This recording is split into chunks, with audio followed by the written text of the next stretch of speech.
Okay, so imagine this scenario. You've been a dedicated government worker for years, high-ranking official, you're doing your job, and, the stress catches up. You get sick, really sick. We're talking hospital time. Which is already a nightmare without even thinking about the bill. Exactly. But you're not panicked about the money because you know the law. You know there's a specific section in the code that says, look, the government has your back. They'll reimburse you for medical expenses if they're service-related. You file your claim, you're confident, and then denial. A rejection letter. The worst. And the reason isn't some clerical error. It's not that they question your illness. They tell you, sorry, that law you're citing, it doesn't exist anymore. We got a new administrative code, and since we didn't copy-paste that section into the new one, your benefit just, poof, it's gone. That sounds like a bureaucratic fever dream. What? Just erased by omission. Well, this isn't hypothetical. This is the exact situation that led to the legal battle we're diving into today. This is the case of Antonio A. Mecano versus the Commission on Audit, or COA, from back in 1992. And, while it looks like it's just about one person's hospital bill, this is actually a massive showdown. In one corner, you have the old guard, the revised Administrative Code of 1917, and in the other corner, the new challenger, the Administrative Code of 1987. It's code versus code. And the central question is something that really gets into the legal weeds. How do you know for sure when an old law is truly dead? Right. And to figure that out, we have to unpack this idea of statutory construction. It sounds a bit dry, I know, but it's really the detective work of the legal world. We're going to look at the difference between an express repeal, killing a law on purpose, and an implied repeal, where it sort of dies by inference. It's a fascinating look at how the Supreme Court tries to read the mind of the legislature. So let's start with the person at the center of all this. Who was he? Our protagonist is Antonio A. Mecano. At the time, he was a director through second at the National Bureau of Investigation, the NBI. So we're not talking about a junior employee here. This is a senior official. A serious post. And this all happens back in 1990. Late March, Mecano ends up in the hospital with cholecystitis. Which is inflammation of the gallbladder. Painful stuff. Very painful. He was hospitalized from March 26 to April 7. When he gets out, he's looking at a bill for P40,831 Tamil 00. Now, that might not sound like a fortune today, but in 1990, that was a huge amount of money for a civil servant. Huge. A major hit. So Mecano, he does what he's supposed to do. He requests reimbursement. And he points to a very specific law to back it up. Section 699 of the Revised Administrative Code of 1917. Right. And the wording there is key. Section 699 basically says that if a government employee gets sick in the performance of duty, the department head has the discretion to authorize payment for medical and hospital fees. In the performance of duty, that's the critical phrase. It's not just getting sick on a weekend. So did he have proof it was work-related? Oh, he had everything. He had an endorsement from his boss, NBI Director Alfredo Lim. He had the Department of Justice Committee on Physical Examination confirming, yes, this was service-connected. Even the Secretary of Justice himself, Franklin Drylon, issued an opinion saying, yes, pay this man. So you've got the sickness, the law, and approval from the very top. This should be a done deal. So where did it all go wrong? It hit a brick wall called the Commission on Audit, specifically the COA chairman, Eufemio Domingo. COA. The government's accountants, the fund watchdogs. Exactly. And Chairman Domingo denied the claim. His reasoning was devastatingly simple. He said, Section 699 from the 1917 Code, it's gone, vanished. Why? Because in 1987, a new administrative code had been enacted. So COA's logic was, we have a new code. If they wanted you to keep that benefit, they would have put it in the new code. They didn't. So the old code is repealed, and your benefit went with it. It's the ultimate out with the old, in with the new argument. They claim the 1987 code was intended to be a complete substitute for the 1917 code. That feels like a massive leap, though. Just because you didn't retype a paragraph, it's dead. It's like saying, because I bought a new laptop, every file on my old one just ceases to exist. And that's precisely the tension the Supreme Court had to resolve. Mecano took his case all the way up, and this is where we get to the core of this deep dive. The court had to explain the mechanics of how a law dies. So walk us through it. I'm guessing you can't just accidentally delete a law. Well, that's the whole point. The court said that any repeal is all about legislative intent. Did the lawmakers who wrote the 1987 code mean to kill the 1917 code? They break it down into two types. The first is the easy one, express repeal. Express repeal sounds exactly like what it is. Yes, it's the clean kill. The new law has a section that literally says, the following laws are hereby repealed. Law X, Law Y, Law Z. It lists them by name. There's zero ambiguity. Okay, so did the 1987 code do that? Did it say the revised administrative code of 1917 is hereby repealed? Nope, it did not. The court looked for it, and there was no specific mention of the 1917 code in the repealing clause. All right, so express repeal is out. That leaves us with the messier one, implied repeal. And this is where it gets tricky. This is what the COA was banking on.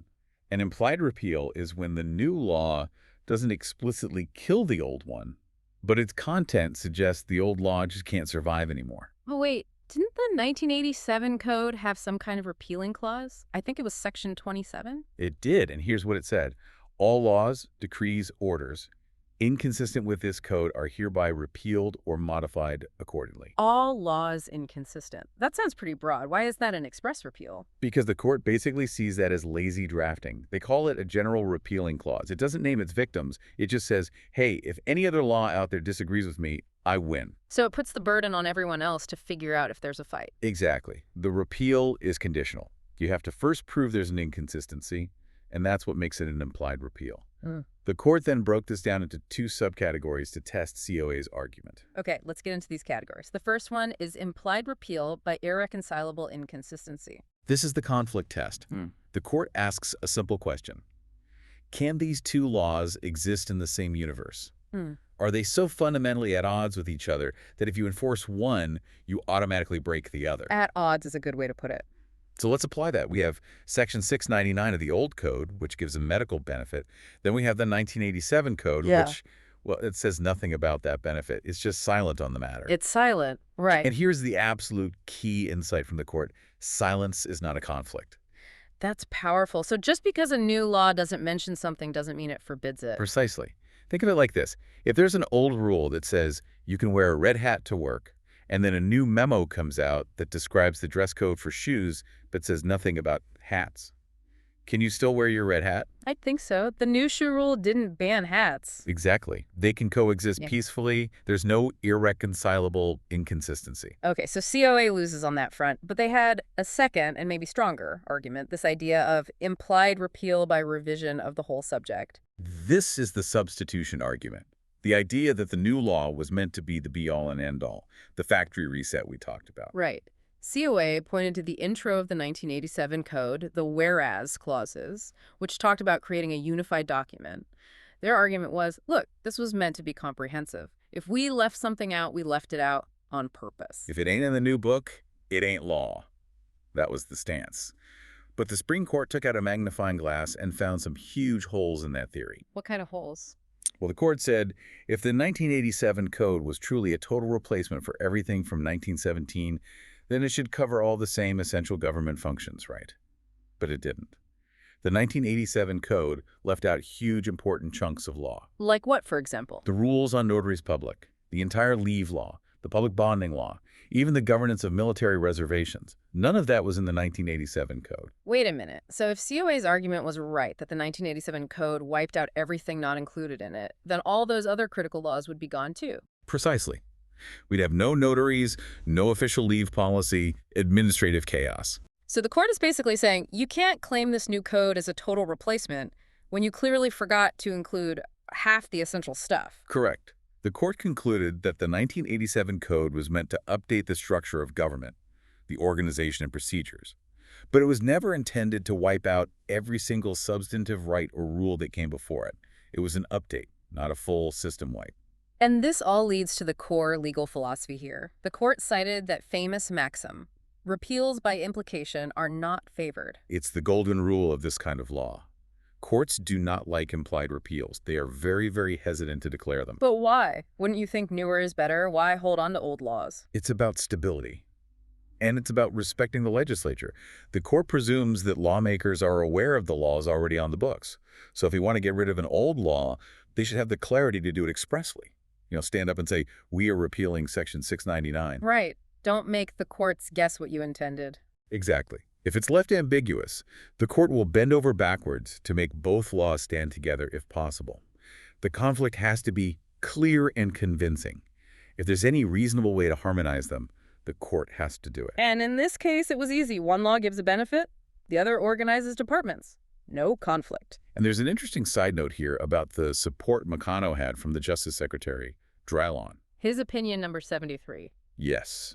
Now, courts aren't bound by DOJ opinions, but the Supreme Court said that an opinion from the Secretary of Justice is given significant weight when interpreting laws that are in peri materia. I knew we'd get some Latin in here. What's in peri materia? It just means on the same subject. Since the DOJ is the agency that has to actually implement these administrative codes, their interpretation of what the law means carries a lot of weight. It's persuasive. So COA has lost on every front. Express repeal, no. Implied repeal, no. But they had one last argument, didn't they? The double-dipping argument. This was their last-ditch effort. They basically said, okay, fine, maybe the law still exists.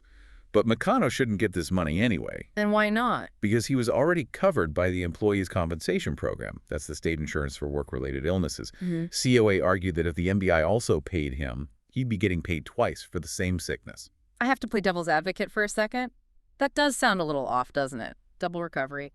It sounds like he's profiting from being sick. Why should the taxpayer foot the bill twice? It's a fair question, and COA definitely framed it as being unfair to the government. But this is where the Supreme Court delivered the final blow, and they used the Labor Code to do it. I love it when they pull in a totally different law to make a point. The court pointed directly to Article 173 of the Labor Code.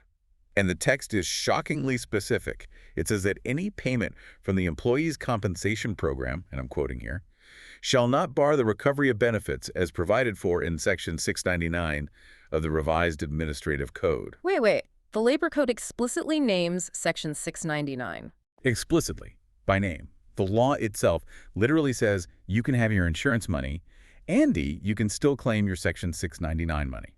So the legislature actually foresaw this exact double-dipping scenario and specifically allowed it. Correct. It wasn't a loophole. It wasn't an accident. It was a deliberate policy choice. The legislature decided that this was an extra benefit government employees were entitled to. So COA's argument about fairness was completely baseless. That is an absolute shutdown of their argument. So let's bring it home. The final verdict. Antonio Mecano won. The Supreme Court ordered the COA to process his claim. He got his money. It's a victory for the directitude against the bureaucratic machine. But let's zoom out. What's the big takeaway for everyone listening? Why does this case matter if you're not a government employee? It matters because it sets a really high bar for getting rid of laws. It protects existing rights. It means that just because a new law is passed, it doesn't just silently erase everything that came before it. It prevents that accidental erasure we talked about?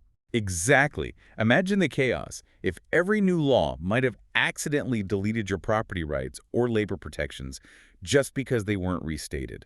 This ruling provides stability. It says laws stick around until they are clearly and deliberately killed off. It's about certainty in the law. You shouldn't have to guess. And it reinforces a really important idea. Silence in a new law doesn't equal prohibition. That's a great way to put it. It's a reminder that our legal code is a cumulative history, not just a document that gets rewritten every few years. Absolutely. It forces lawmakers to be precise. If you want to take a right away, you have to say so. But before we wrap up, here's a final thought. We've been talking about how the court clarified all this, but think about the COA for a second. These are the government's auditors. Their entire job is to know the financial rules. It is a bit concerning, isn't it? Right. If the Commission on Audit of all agencies couldn't figure out if a foundational law like the 1917 Code was still active, what does that say about how our laws are written? That's the really provocative question here. It shows just how messy our statute books can be. If the experts themselves are confused, what hope does an ordinary citizen have? It makes you wonder. How many other ghost laws are out there? Statutes everyone just assumes are dead, but are technically still alive, just waiting in the archives for someone like Antonio Mecano to find them and bring them back to life. It's a legal treasure hunt, just waiting to happen. It really is. And that's it for our deep dive into the case of the missing law. Thanks for listening.